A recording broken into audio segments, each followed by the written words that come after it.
Eu gostaria muito de convidar você a ficar de pé, abrir a sua Bíblia, Isaías capítulo 29, verso 8. Isaías 29, verso 8. Ontem nós tivemos aqui na igreja uma reunião com a liderança, os diáconos, os pastores e alguns líderes da igreja, já traçando alguns planejamentos para o ano de 25. Então foi muito bom. Agradeço aos irmãos que sacrificaram a manhã de sábado para estar aqui. Isaías 29, verso 8, diz assim, toda a igreja, vamos lá. Será como um faminto que sonha e que está comendo, porém acordando sente-se vazio, ou como sedento que sonha que está a beber, porém acordando, eis que ainda está falecido. A sua alma com sede, assim será toda a multidão das nações que pleitejarem contra o monte de Sião. Palavra interessantíssima, talvez você tenha passado despercebido ao longo da sua carreira cristã, desse versículo, porque esse tema é maravilhoso, e eu titulei Acordando para a Realidade, porque o faminto, que está com fome, sonha que está comendo, mas quando acorda, continua com fome, não adianta. Quem está com sede, sonha que está bebendo água, mas quando acorda, continua com sede. E aqueles que sonham, que são espirituais, que sonham, que têm experiência com Deus, mas quando vem o problema, quando vem as tentações, não consegue discernir e acaba sucumbindo. O grande perigo. Vamos orar. Curva sua cabeça.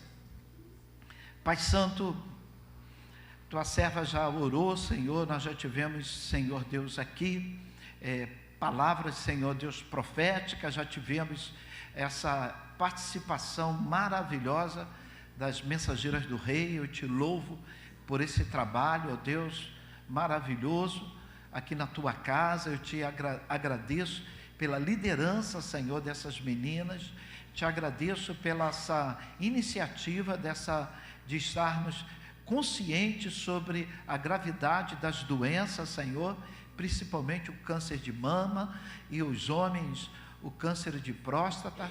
Ó Senhor, nos ajuda, Senhor, alerta, abre os nossos olhos, ó Pai, em nome de Jesus, nos ajuda, Senhor Deus, para que não venhamos, Senhor Deus, a falecer, Senhor, não venhamos a morrer, Senhor, não venhamos, Senhor Deus, a sucumbir, Senhor, por conta, Deus, de situações de negligência com os nossos corpos.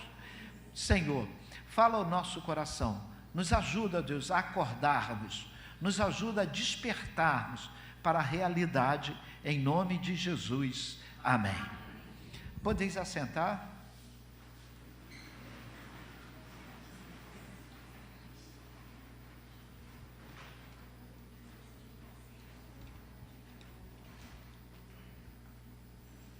Repita comigo, acordando para a realidade. Vou fazer depois da mensagem, pode ser? Acordando para a realidade. Repita. Acordando para a realidade. Todo homem, toda mulher, todo ser humano tem uma inclinação à fantasia, à ilusão. Nós somos muito propensos assim. E eu defino como ilusão, ou nesse tema, um lugar de sonhos. Muitas vezes nós estamos sonhando que seremos ricos, nós estamos sonhando que teremos isso ou aquilo. Existe, de vez em quando na minha casa, meus filhos tocavam nesse assunto de quando que eu vou ter o primeiro milhão. Eu não sei, eu não posso nem pedir para você levantar o braço, quem já alcançou o seu primeiro milhão, olha, e ainda é bastante arrojado o primeiro, então viriam muitos. Essa realidade é uma realidade que eu não sonho. Eu não sonho em alcançar o meu 1 milhão. Eu não sonho mesmo. Não tenho essa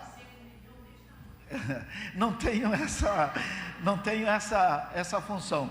Mas já resolveu o problema ali, né? Ganhar 1 milhão grande, né? Mas existe isso, na televisão talvez se incentiva, nas novelas, nos filmes, e nós vemos muitas pessoas aí com esse sonho, e às vezes não é um sonho, é ilusão, porque nada é feito para chegar ao objetivo. O que é sonho? Sonho é aquilo que você sonha e faz, se organiza.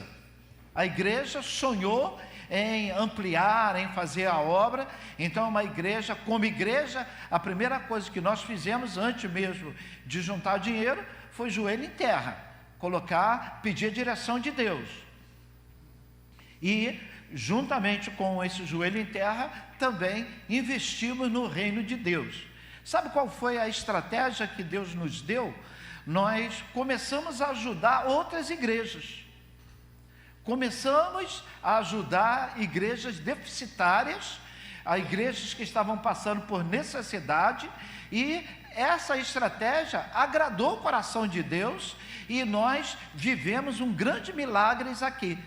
Milagres que, se nós fôssemos contar, nós passaríamos o dia aqui falando desses milagres, porque a igreja investiu de maneira espiritual, investiu agradando ao coração de Deus. Conheço irmãos que têm sonhos, e não são sonhos da fé, e sim sonhos de ilusões. Sonhos da fé, você sonha e age. Repita comigo: sonho e age. Sonha e age, é sonhar e agir. A sonhar e agir é uma caminhada para concretizar o seu objetivo. No sonho da ilusão, você sonha e não toma nenhuma atitude para concretizar o seu sonho. O grande problema é que os sonhos da ilusão, ele vem talvez com um pacote de anestesia. Você está iludido, mas você não percebe que está iludido. Ainda que os sonhos não se cumpram, você faz a opção em viver, talvez no seu mundinho, dizendo eu vou conseguir, usando a Bíblia dizendo que você tem que proferir palavras, talvez palavras de cunho religiosos, palavras de autoafirmação. Meu desafio nesta manhã é levar você a entrar no sonho da fé, nos sonhos de Deus, amém? Teologicamente não existe essa expressão, sonho de Deus. Os teólogos de presente me dão um desconto. O que eu quero dizer, aquilo que Deus tem planejado para você. Então nós chamamos humildemente como sonhos de Deus. Deus não sonha, Deus, ele planeja e concretiza os seus planejamentos. Mas meu desafio nessa manhã é levar você aos sonhos de Deus, e talvez fazer já projetos para o ano que nós estaremos entrando. Talvez você saia daqui decidido a tomar alguma decisão, decidido a tomar alguma atitude, pela redundância, tomar alguma atitude para você concretizar aquilo que já está, que Deus já tem colocado no seu coração.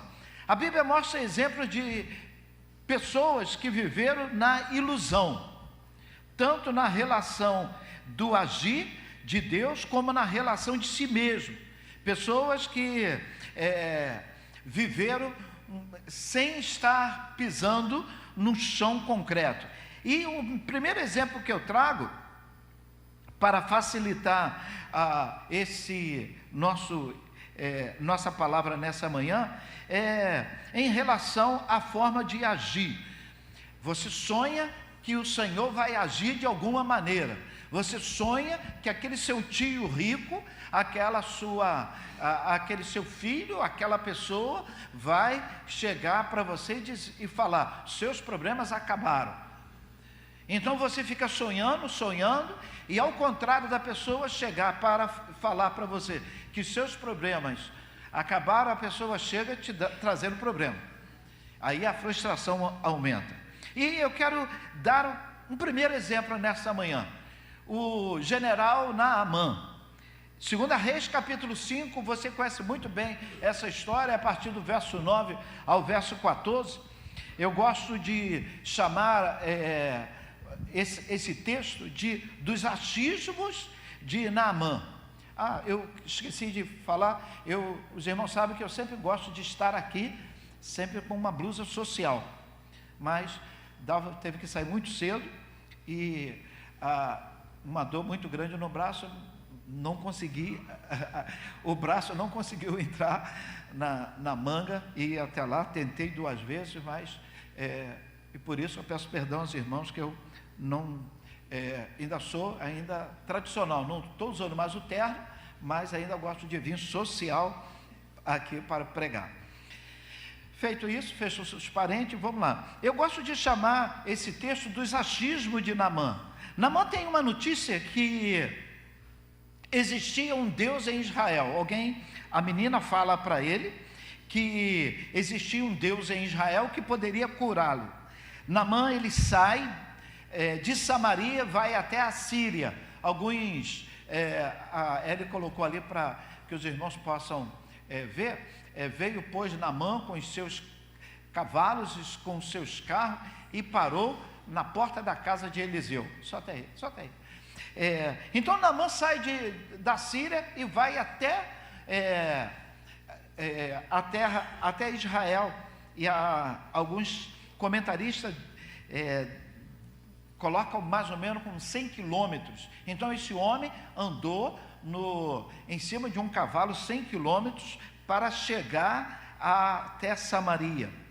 E ao chegar em frente à casa do Eliseu, como a irmã colocou ali para nós observarmos, a palavra do Senhor diz em 2 Reis capítulo 5, que o Eliseu não sai da casa para receber aquele general. O Eliseu manda que o general vá dar 7 mergulhos no Rio Jordão. Então isso trouxe uma grande revolta no general. Por quê? Nesse trajeto o general veio sonhando, dizendo como seria. Se você olhar na sua Bíblia, eu não sei, pedir a ele para tentar achar exatamente. Se você olhar aí na palavra, você vai ver que ele vai no caminho, quando ele se encontra com Eliseu, verso 11. No verso 11, diz 2 Reis capítulo 5, que o general diz assim, por isso que eu digo os achismos de Naamã. Ele achava, ele pensava, ele imaginava que seria daquela forma. Então no verso 11 diz assim: pensava eu que ele sairia, ele iria até mim. Verso 11 ainda: pensava eu que ele oraria, aquela oração de poder, aquela oração de fogo.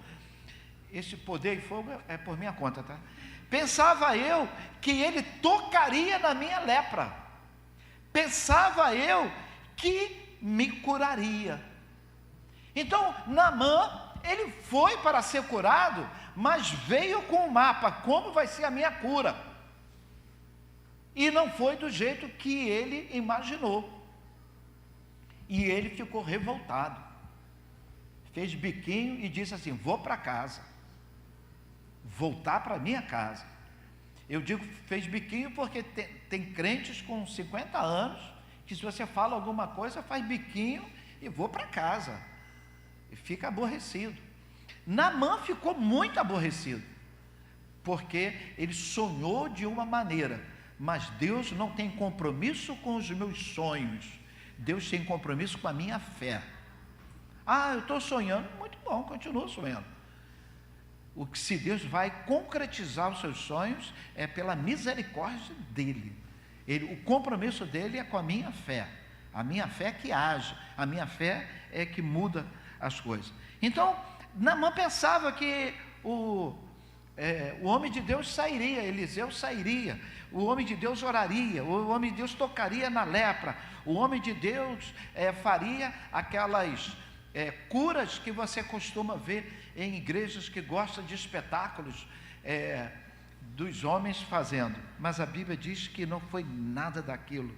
Naamã fantasiou um momento para encontrar o apóstolo, o homem de Deus, o profeta, mas isso não aconteceu.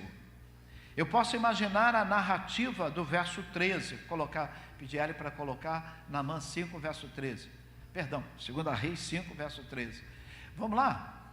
Então, toda a igreja.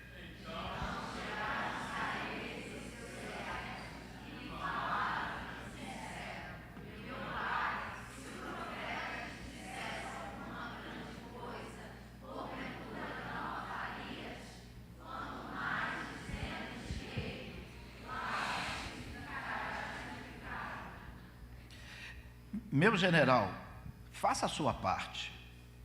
Isso que os homens falaram. Meu general, faça a sua parte. Então você tem aí do lado, não é um general, não sei a patente da pessoa que está ao seu lado, mas é servo.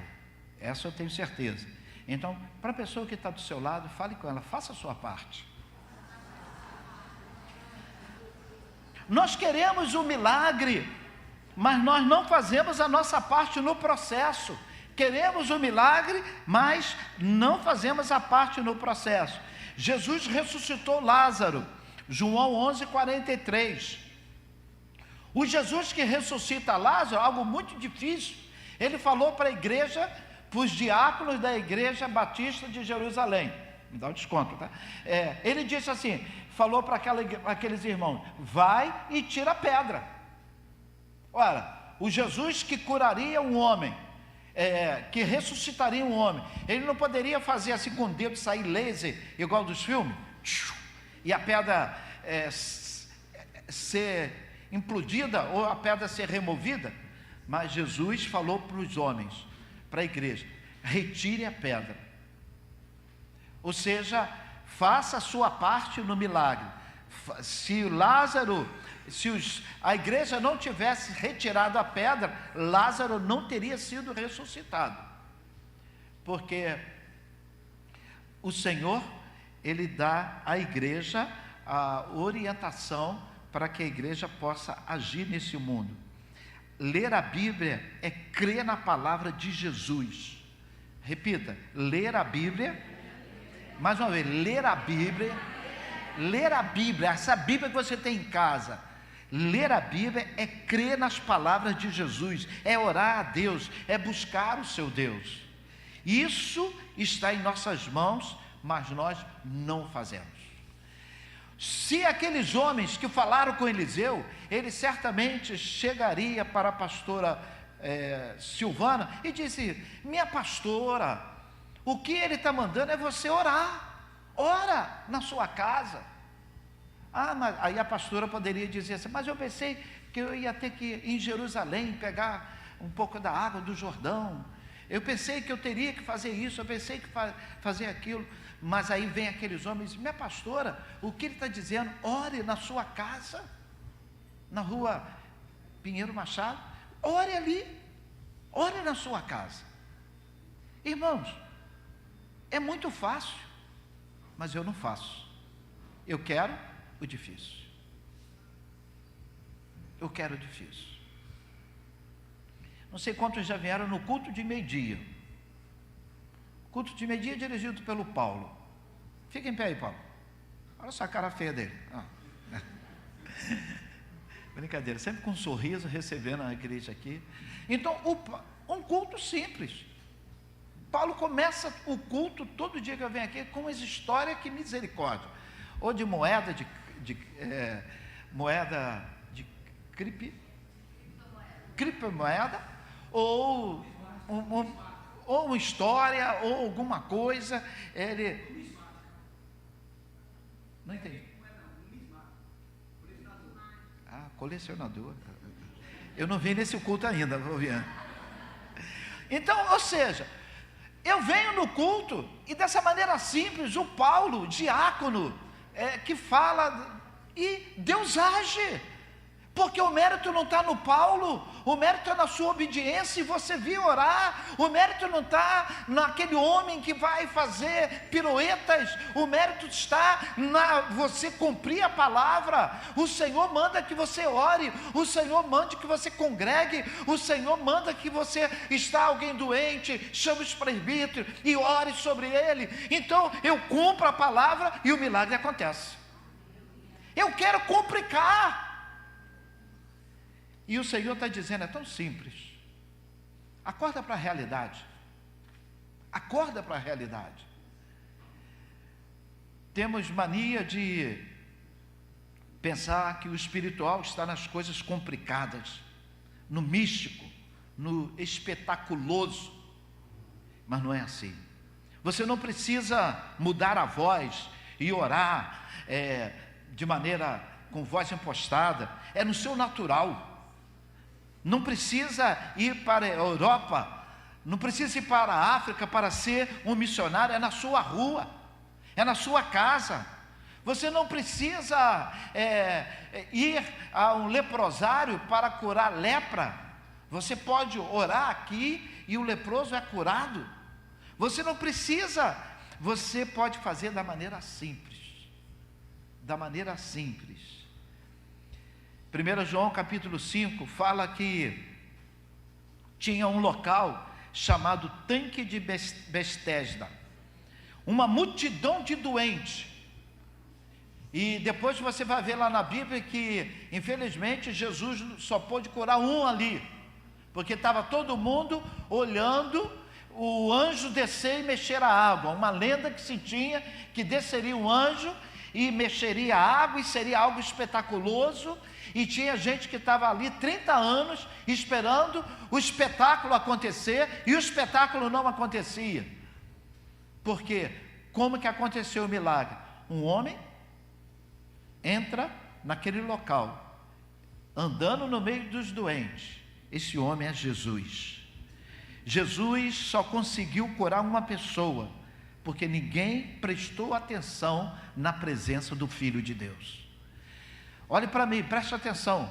Talvez você veio aqui, você pensava que seria uma palavra de alguém, de uma pessoa, e não aconteceu, e talvez venha uma frustração no seu coração, mas não é pelo homem, não é pela mulher, não é por quem prega, é pela palavra.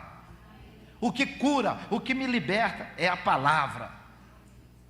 Então, se nessa manhã você permitir que a palavra tome lugar no seu coração, o milagre acontece. Se nessa manhã você acordar para a realidade, você acordar para a palavra, você acordar que tudo que Jesus conquistou na cruz é direito meu, é nossa herança.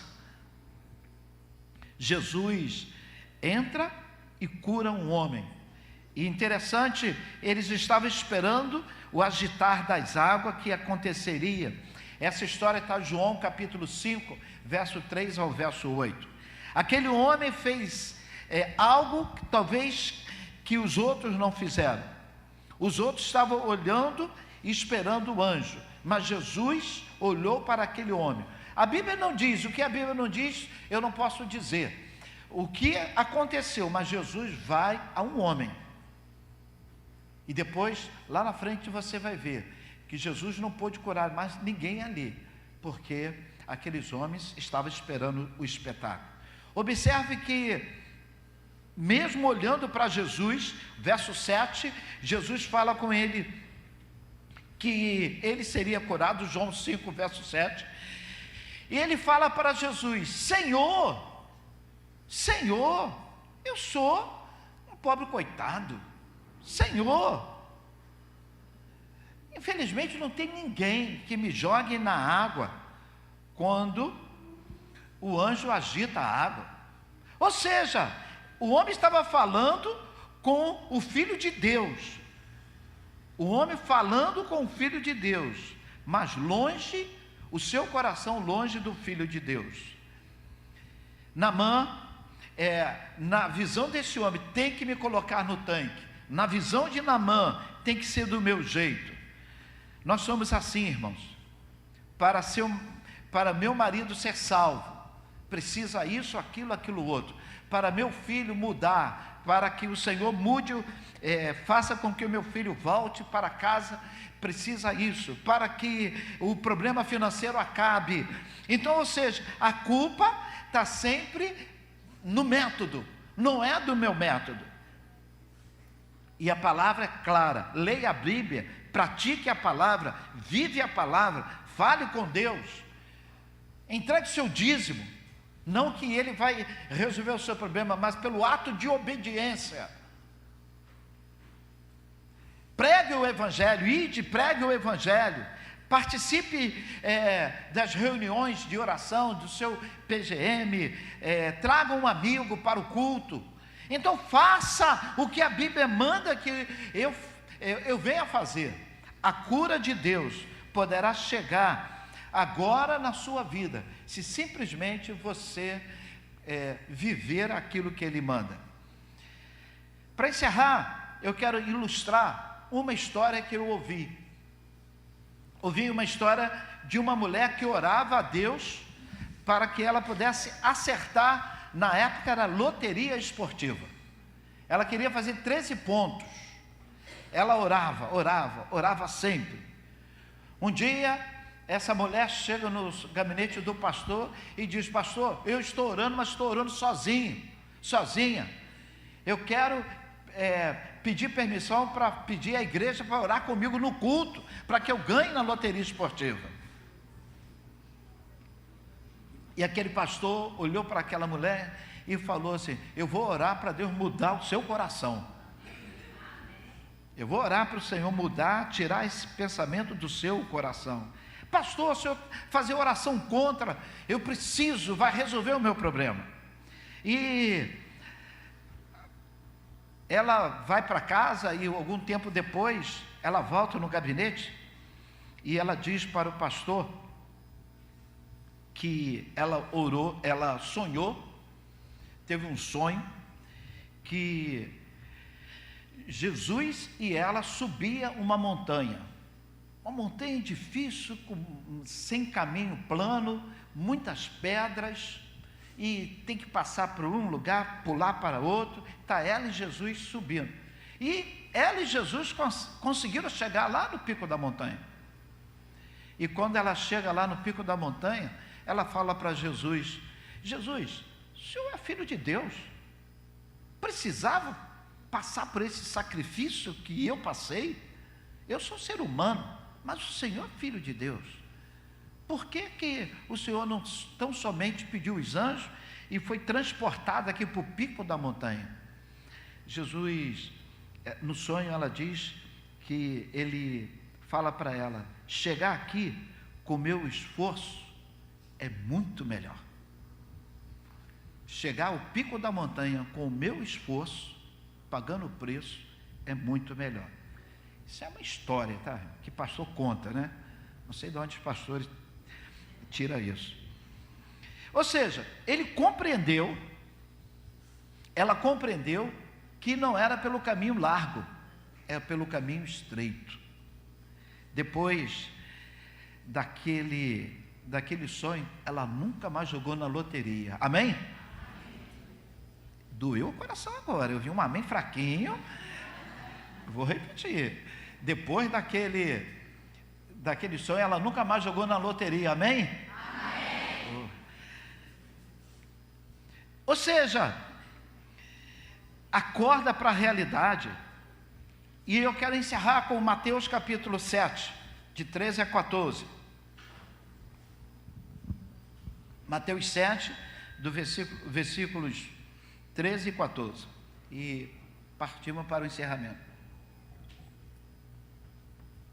Se você esquecer tudo que eu falei, pelo menos nas mensageiras, qual o tema da minha mensagem? Só vocês. Mensageiro do Rei. Valendo um bombom que vocês me deram para a igreja e não me deu.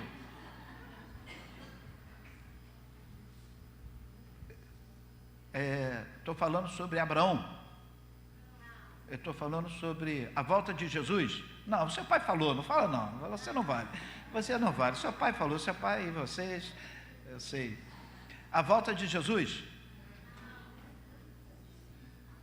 Então, peraí, não fala ninguém agora não fala não.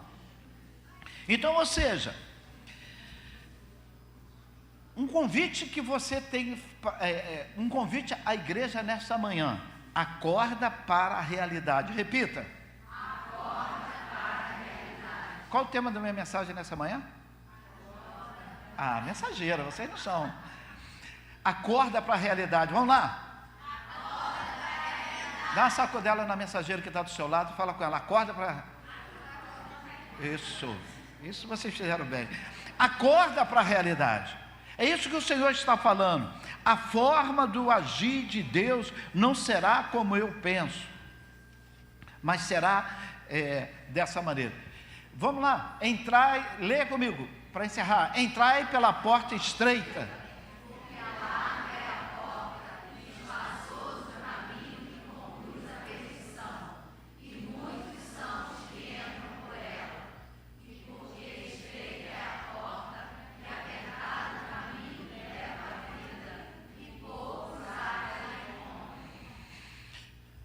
Eu quero convidar você nessa manhã a entender. Você tem um sonho. Para que esse sonho, ele não seja uma ilusão, seja uma realidade, você precisa acordar. Você precisa fazer algo. Acorda para a realidade. Ter sonhos é uma coisa, e às vezes nós temos ilusão.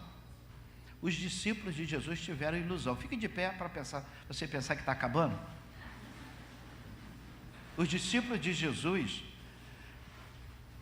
tiveram ilusão. Eles falaram para Jesus. Eles falaram para a mãe deles, Tiago e João. Chegaram e disseram assim: Senhor, nós queremos nos assentar à direita e à esquerda do teu reino. Eu quero ser o ministro da fazenda, eu quero ser o ministro da economia, ou alguma coisa assim. Eu quero sentar à sua direita e à sua esquerda. A mãe de João, a mãe de Tiago também pede isso em Mateus 20, verso 20. A mãe de Tiago também pediu a Jesus: deixa que meus filhos se assentem, um na sua esquerda e outro na sua direita. Ou seja, eles estavam projetando fantasia, que Jesus teria um reino físico, ele seria o rei com uma coroa. Olha como estava fantasioso. E eles, um à direita e outro à esquerda. E Jesus fala assim: vocês não sabem de nada. O meu reino não é isso. E como igreja, como nós fantasiamos? Fantasiamos o agir do diabo também. Fantasiamos o agir de Deus. Fantasiamos os nossos sonhos. E o Senhor quer que você acorde. Se você quer mudar a sua vida financeira, você vai ter a oportunidade de fazer algo agora, nessa manhã. É entregar seu dízimo, a sua oferta. Por quê? Porque eu vou orar, os seus problemas acabaram? Não, você vai ter um ato de obediência. Dízimo não é opcional, é uma ordem. A oferta, a palavra diz, é oferta, é voluntária. Nessa manhã, o que nós vamos fazer é entregar os nossos dízimos e as nossas ofertas. E o Senhor, Ele se agrada com os atos de obediência. Isso é um ato de obediência.